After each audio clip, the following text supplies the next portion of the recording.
Погрузиться в сельский быт всего в 40 километрах от Сыктывкара. В Пажге Сыктывдинского района всерьез взялись за развитие агротуризма. Поухаживать за животными, попариться в бане и, конечно же, полакомиться натуральными деревенскими продуктами. Все это для искушенного городского жителя вполне может стать той самой изюминкой. Оценил ее на вкус Павел Королев.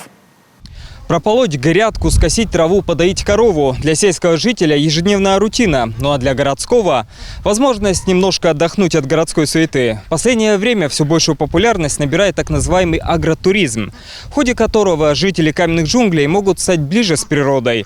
Ну а сельские жители заработать дополнительные деньги. Агротуризм – направление, конечно, перспективное, отмечает глава Пажгинского КФХ Екатерина Лебедева. Но для ее семьи, живущей своим хозяйством, пока это больше хобби. Больших денег такой бизнес не приносит, но при этом требует немалых затрат. Много вложений сюда нужно, да, потому что сейчас турист такой, что нужно и там, туалет, чтобы был комфортный, и пища была, соответственно, достойная. Вот. А вырастить натуральную еду очень сложно, да, с учетом наших климатических условий. Заниматься коровами, животными – это тоже очень затратно. Комбикорма очень дорогие. Вот. И рук всегда не хватает.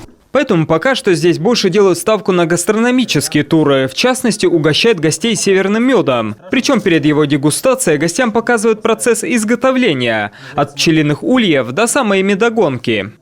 Вот сюда вставляем рамки, потом начинаем крутить.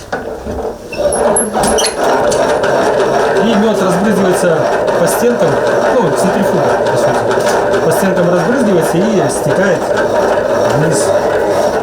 Между тем, Читу Лебедевых можно назвать настоящими популяризаторами агротуризма в регионе. Вот и сегодня здесь проходит выездной семинар для товаропроизводителей, которые хотели бы через агротуризм найти новые рынки сбыта.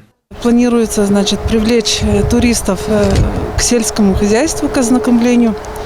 То есть это будет живое общение с овечками, живое общение с коровами, дегустация натуральных продуктов питания, таких как молоко, сливки, творог, мясо, баранина.